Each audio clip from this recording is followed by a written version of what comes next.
À la une, plusieurs mouvements sociaux qui secouent la Guyane aujourd'hui. Les salariés d'EDF ont tenu leurs promesses. Ils ont entamé une grève illimitée et installé un piquet de grève au rond-point de la Carapa à l'entrée du CSG. Au cahier de revendication, embauche, formation et évolution de carrière, le point à suivre.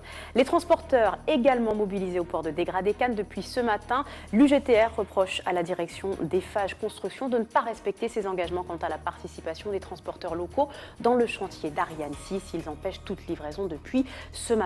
Et puis le village des Trois-Palétuviers a son équipe féminine de football, un groupe composé de plusieurs générations autour d'une même passion pour le ballon rond. Rencontre à suivre dans ce journal. Bonsoir à tous et merci d'être avec nous. Je vous le disais en titre, le courant ne passe toujours pas entre l'UTG Éclairage et la direction d'EDF. La menace du syndicat a donc été mise à exécution. La grève illimitée a démarré aujourd'hui pour dénoncer de nombreuses difficultés sur fond de climat social délétère au sein de l'entreprise. Depuis 5 heures, c'est au rond-point du CSG que le piquet de grève a été installé. Mouvement rejoint un plus tard par le collectif des Toucans de Kourou, venus protester, eux, contre la vente du CMCK. Natacha Maltaverne était sur place. Des camions, des pneus et des palettes bloquent le rond-point de la Carapa depuis ce matin, très tôt. Nous sommes à la veille d'un lancement d'Ariane. Le mouvement a été lancé par l'UTG CGT Éclairage qui accuse la direction d'EDF de ne pas respecter le protocole signé en décembre 2015. Il est important que l'on sache que nous vivons des moments difficiles à EDF Guyane par rapport à la politique qu'a décliné le national qui tient une politique d'austérité drastique. Concrètement, qu'est-ce que vous demandez ? Mais ce qu'on a toujours demandé au niveau de l'emploi, au niveau des investissements, de la formation, la reconnaissance des compétences guyanaises. Donc on en a assez d'entendre que nous ne sommes pas compétents. Donc il est important qu'on le reconnaisse tout cela aujourd'hui, qu'il y ait une vraie politique de développement pour le territoire guyanais, afin que les gens aient l'électricité de façon correcte partout, on va dire. En début de matinée, la tension était palpable entre les manifestants et les forces de l'ordre. Les esprits se sont échauffés pendant quelques minutes. Le calme est revenu rapidement sur le rond-point. L'UTG Éclairage n'est pas seul à revendiquer. Le collectif Les Toucans est également sur place pour protester contre la situation du CMCK. Ce qu'on veut pour le CMCK, c'est que ça passe en hôpital public. Voilà, c'est ce qu'on demande et on va aller jusqu'au bout. Nous sommes déterminés, nous demandons à la population de venir nous rejoindre, tous ceux qui se sentent concernés. Moi, comme je dis, pour la santé, pour notre santé en Guyane, il n'y a pas de prix. Pour la santé de nos enfants en Guyane, il n'y a pas de prix. On est en France, on est en Guyane, on est en France, on mérite une santé à la hauteur de notre territoire. Certains salariés du CSG qui n'ont pas pu se rendre sur leur lieu de travail ce matin sont restés avec les manifestants par solidarité. Je soutiens un peu ces personnes qui sont mécontents de tout ce qui se passe en Guyane, quoi. Et comme je vis ici depuis longtemps, je soutiens puisque c'est vrai qu'on ne peut plus ici, il y a plein de choses qui se passent et personne ne fait rien. Donc c'est une bonne raison de rester. L'UTG Éclairage a indiqué qu'il n'y aurait pas de coupure d'électricité. On reste à Kourou toujours avec un autre mouvement et d'autres revendications. À quelques mètres du carrefour de la Carapa, des salariés de la société Endel qui assure la maintenance du centre spatial ont débrayé. Une intersyndicale demande à la direction nationale de rouvrir les négociations annuelles obligatoires et empêche l'accès des véhicules de l'entreprise. Précision recueillie par Natacha Maltaverne. Les raisons sont simples. Après plusieurs réunions de négociation avec la direction générale de l'entreprise, nous ne sommes pas arrivés à trouver une satisfaction dans le cadre de la négociation annuelle obligatoire. Nous nous retrouvons dans une situation où les salariés sont lésés, le pouvoir d'achat des salariés n'est pas augmenté et ça nous ne pouvons pas l'accepter. Le point bloquant de la situation, ce sont les augmentations générales. Nous demandons à la direction d'accorder aux salariés, notamment les salariés de la catégorie ouvrière et ETAM, des augmentations générales à hauteur de 30 €, ce qui n'est pas accepté par la direction et ce que nous trouvons tout à fait légitime dans notre revendication. Le mouvement va se durcir parce que nous avons voté il y a 10 minutes avec les salariés présents, ce qui représente 90% de l'effectif, une poursuite du mouvement. Alors, à savoir, est-ce que nous allons nous diriger vers une véritable grève? Nous le pensons largement, mais nous ne souhaitons pas arriver jusque-là parce que nous estimons que nous avons la légitimité de nos revendications.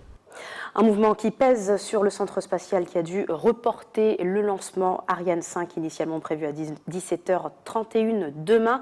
Faute de chauffeur, le transfert du lanceur vers son pas de tir n'a pas pu être effectué. Le lanceur européen devrait placer sur orbite ses 2 satellites brésiliens et coréens mercredi si tout se passe comme prévu. Il est aussi question de spatial dans cet autre conflit social. Les dockers ne peuvent pas travailler depuis que l'UGTR bloque l'accès au port de Degradé-Cannes. L'Union des transporteurs reproche à Eiffage Construction de ne pas respecter ses engagements envers les professionnels locaux pour le chantier d'Ariane 6. Elle a donc décidé d'empêcher la livraison de 3 camions Toupy venus d'Espagne commandés par la société. Jonathan Lariot. Ce matin, pas moyen d'entrer dans l'enceinte du Grand Port Maritime. Plusieurs camions Toupy bloquent l'accès. L'Union des transporteurs guyanais à l'origine du blocage accuse la société Eiffage Construction de ne pas respecter ses engagements concernant le chantier Ariane 6. Le prix des transporteurs locaux jugé trop cher, la société aurait décidé de mettre ses propres moyens de transport à l'œuvre. Les centrales à béton ont déjà leur propre toupie, donc ils font travailler leur toupie. Donc tous les transporteurs indépendants ne travaillent pas. Alors le centre spatial, il y a du boulot pour 3 camions. Prenez 3 autres transporteurs de Guyane. On a le matériel pour ça. Je ne comprends pas pourquoi on fait importer d'autres véhicules. On est en surcapacité structurelle en Guyane en termes de camions parce que l'économie guyanaise est vraiment moribonde. Eh bien, nous aussi, nous tenons nos engagements, c'est d'être là et empêcher que ces camions ne sortent là. Un mouvement qui ne se limite pas aux transporteurs. Rendre le port inaccessible, c'est aussi bloquer l'activité salariée de la structure. Les dockers n'ont pas pu avoir accès à leurs installations. Le directeur de la GEMAG espère que la manifestation ne durera que peu de temps, sinon les coûts par journée non travaillée pourraient devenir gênants. Il faut savoir que plus de 90% de tout ce que nous importons ici transite par le Degradé-Cannes. Donc ça veut dire que l'ensemble des personnes qui sont en attente de marchandises, nous recevons plus de 300 conteneurs par semaine. Donc si le port est bloqué pour une semaine, il y a 300 conteneurs qui ne pourront pas accéder aux personnes qui les attendent. Les manifestants entendent ne pas bouger tant que la société Eiffage Construction ne remplira pas ses promesses. Pour les dockers, aujourd'hui, c'était une journée de repos forcé. Et puis toujours dans cette actualité sociale, on poursuit avec l'appel au secours des agriculteurs pour le déblocage des fonds européens qu'ils attendent depuis plusieurs mois. Après une série de mobilisations et de négociations avec les décideurs il y a quelques semaines, ils ont disposé tracteurs et camions devant l'agence de services et de paiement et la direction de l'alimentation, l'agriculture et des forêts de Guyane ce matin pour faire entendre leur désarroi. Nous y reviendrons dans nos prochaines éditions. Eux non plus ne démordent pas. S'ils se félicitent des avancées obtenues depuis le début de leur mouvement la semaine dernière, les socioprofessionnels restent mobilisés. Leurs camions sont toujours disposés à l'entrée de la cité administrative à Cayenne. Les autorités doivent proposer un plan plus ambitieux pour répondre aux problèmes économiques de la Guyane. C'est en tout cas leur point de vue. On écoute à ce propos la représentante du mouvement. Il y a un pacte qui avait été prévu initialement. Il a été au cours des dernières années dégraissé. On arrive aujourd'hui à un protocole qui est signé par le président de la CTG pour réintégrer quelques points, mais il n'est pas très bien rédigé. Il manque des choses qui permettent que ce document ait une valeur juridique suffisante. Nous ne pouvons pas bien sûr révéler la stratégie, elle se fait au fur et à mesure. Et vous voyez qu'en plus, c'est l'ensemble de la société civile qui finalement prend conscience des problématiques et que le pôle économique, effectivement, a un cadrage pour pouvoir mener à terme des négociations. Et nous disons, compte tenu des urgences, puisque nous savons qu'aujourd'hui, il manque 6 lycées et 3 collèges pour la rentrée 2017-2018. Nous savons que chaque enfant qui rentre au CP, sur 25 élèves, nous savons que seulement 70% de ces élèves à l'âge adulte trouveront du travail. Donc il y a un problème vraiment de stratégie économique. Et nous voulons aujourd'hui qu'un arrêt soit fait. On a trop attendu en fait, on a laissé trop monter la frustration des gens. La colère a été enfouie pendant un moment et malheureusement, quand on choisit cette stratégie, il arrive ce qu'il arrive, c'est que tout le monde veut s'exprimer. Le tribunal de Cayenne a rendu vendredi sa décision dans le recours déposé en janvier par Christian Portos. L'ancien président de la FCPE avait demandé la nullité du conseil d'administration qui avait élu un nouveau bureau avec à sa tête Aïssatou Chambaud. Débouté par le tribunal, Christian Portos remet en cause la décision de justice et de son côté, Aïssatou Chambaud estime qu'elle conforte son élection. On l'écoute au micro de Caroline Alcide. Le tribunal de Cayenne a rendu sa décision suite à l'action qui avait été intentée par l'ancien président lui-même. Donc, il a été débouté de l'intégralité de ses demandes. L'ancien président demandait à ce que soit annulé le conseil d'administration du 29 novembre dernier. Alors, je vais vous expliquer pourquoi. Parce que c'est lors de ce conseil d'administration que l'ancien président a été démis de sa fonction. Et c'est ce conseil d'administration qui a mis en place une commission ad hoc. Et c'est cette commission qui était chargée d'organiser de nouvelles élections. Donc, cette commission ad hoc agissait en lieu et place du conseil d'administration.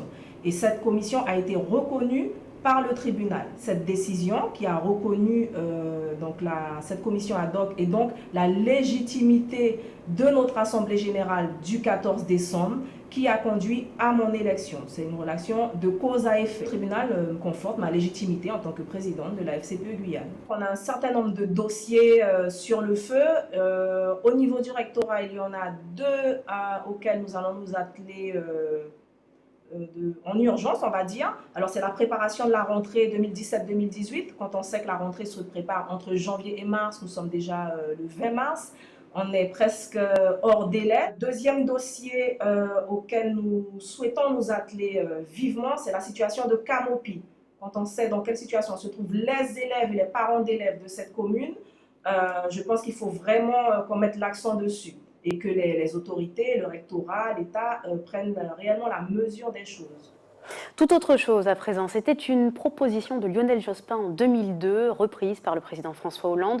Le projet de la Cité des Outre-mer, promis par le candidat en 2012, a finalement été lancé à quelques mois de son départ de l'Élysée. Installée dans un ancien cinéma au cœur du parc de la Villette, la Cité devrait accueillir des salles de spectacle et d'exposition d'ici 2019, si le prochain gouvernement le permet, bien entendu. Éric Dupuis.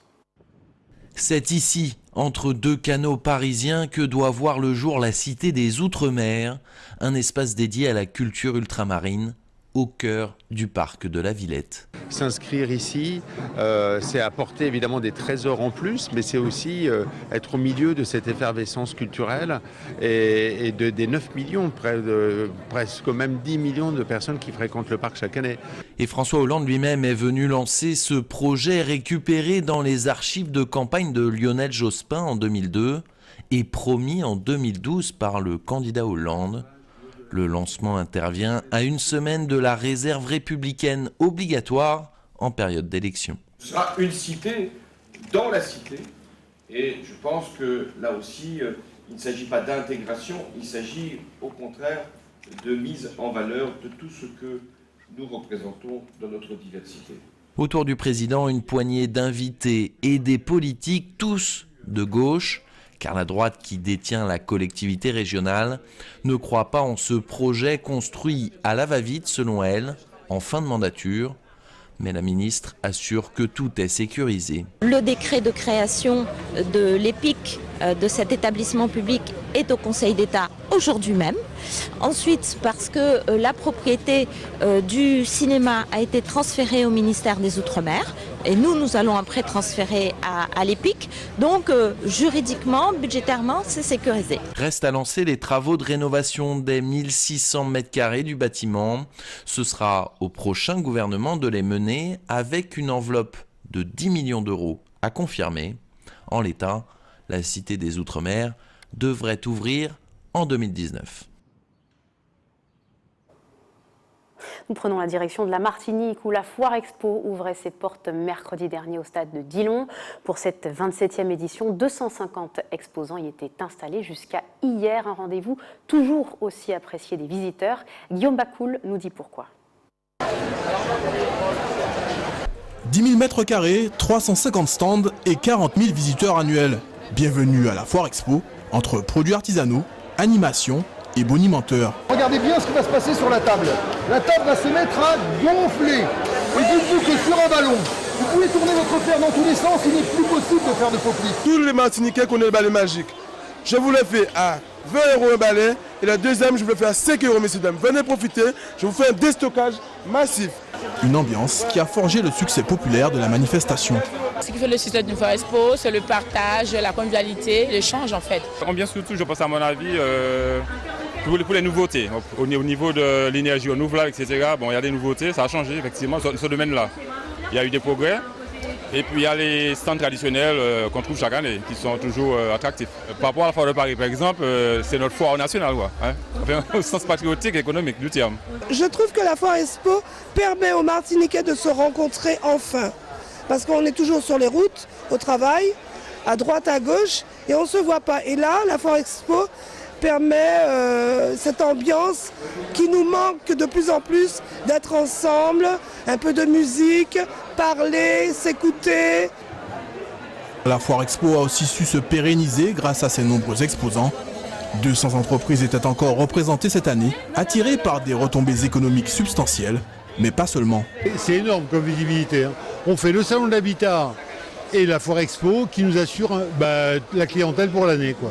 Je suis déjà bien établie en Guadeloupe et c'est vrai que j'aime à venir en Martinique pour rencontrer mes clientes, leur présenter mon travail pour qu'elles puissent venir toucher la matière, voir ce que je fais, comment je travaille. Le client a besoin de sentir, de toucher pour voir qu'est-ce que ça donne sous la peau ou encore sous les cheveux. C'est aussi d'apprécier parce qu'il y a plusieurs concurrences, donc de faire la différence, de regarder, de voir pourquoi c'est comme ça là-bas et pas ici, etc. Cette année encore, après 5 jours pleins, la Foire Expo fermera ses portes dimanche avec le concert du groupe cubain, Groupe Varietch. Santé et forme en Guadeloupe maintenant avec cette opération de sensibilisation à l'hygiène alimentaire proposée aux jeunes de la commune de Sainte-Rose vendredi. Atelier cuisine, coaching sportif et conseils, tout un programme suivi par une vingtaine de jeunes de la mission locale. Linda Kayarsi. Tordre le cou aux dérives alimentaires, tel est l'objectif de cette conseillère en alimentation. Très souvent quand je pose la question à quoi ça sert de manger, on me répond en premier lieu à vivre. Voilà. Donc forcément, ils n'ont pas encore pris conscience de cela. Et je leur disais également, ils sont parents, ou peut-être certains seront parents demain. Et il faut qu'ils prennent conscience qu'ils doivent éduquer également leurs enfants. Parce qu'un enfant qui est en surcharge pondérale dès le plus jeune âge, c'est un enfant qui va rencontrer éventuellement des difficultés scolaires. Et qui plus tard, à l'âge adulte, pourra également rencontrer donc, des difficultés en matière d'insertion professionnelle et sociale. 5 fruits et légumes par jour. Un programme alimentaire pas toujours facile à appliquer, mais nécessaire. Johanna l'a bien compris. On a envie de manger des trucs sucrés, des chocolats, des trucs comme ça, pas forcément. Mais ça m'arrive de manger les légumes et des féculents, en fait, de manger équilibré. Un bon début pour la mission locale qui mène au quotidien une politique en matière de santé, au même titre que l'insertion. La santé notamment au niveau de la couverture, de l'accès aux droits. Et dans ces cas-là, nous répondons effectivement par des ateliers collectifs, de l'accompagnement individuel, fait par nous-mêmes ou par des prestataires pour tenir compte de tout ce qui peut être un frein. Notamment, nous allons bientôt travailler avec les jeunes sur le parcours santé pour effectivement leur communiquer l'intérêt d'avoir une bonne couverture pour pouvoir être intégrés dans notre société. Donc j'espère qu'après, c'est dans le suivi, dans le quotidien, qu'ils vont pouvoir appliquer maintenant ce qui aura été vu, ce qui aura été appris, qu'ils vont pouvoir relayer après aussi dans leur famille. Et c'est ainsi qu'après que les choses évoluent pour le plus grand nombre.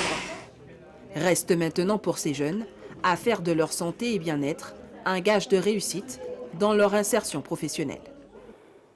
Et nous repartons ce soir du côté du village des Trois-Palétuviers avec un coup de projecteur sur l'équipe de football féminine.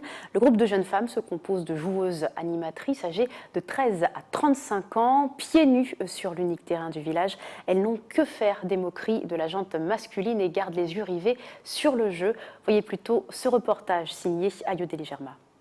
Les filles, elles aiment bien créer des bijoux et décorer leurs cheveux de multiples ornements. C'est le cas d'Ingrid qui récupère des plumes d'oiseaux pour en faire des boucles d'oreilles. Pourquoi tu aimes bien faire ça?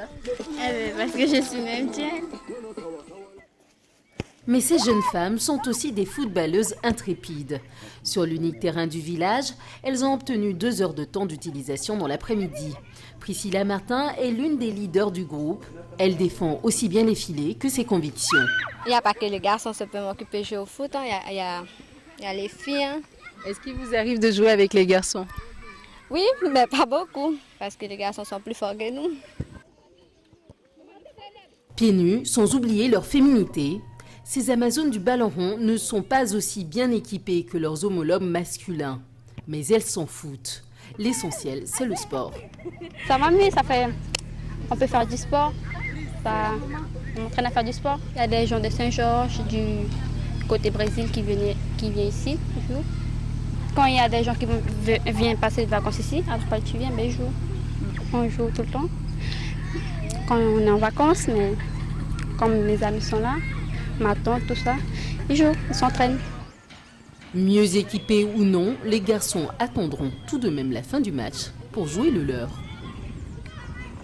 C'est la fin de ce journal. Je vous rappelle l'essentiel de l'actualité développée ce soir avec plusieurs mouvements sociaux qui secouent la Guyane depuis ce matin. Les salariés d'EDF ont tenu leur promesse. Ils ont entamé une grève illimitée et installé un barrage au rond-point de la Carapa, près du CSG. Au cahier de revendication, embauche, formation et évolution de carrière. Les transporteurs également mobilisés au port de Dégradé-Cannes. Depuis ce matin, l'UGTR reproche à la société Eiffage Construction de ne pas respecter ses engagements quant à la participation des transporteurs locaux dans le chantier d'Ariane 6. Et puis le village de Trois-Palais-Tuviers, vous venez de le voir, à son équipe féminine de football, un groupe composé de plusieurs générations autour d'une même passion pour le ballon rond. Âgée de 13 à 35 ans, elle partage le terrain avec l'équipe masculine.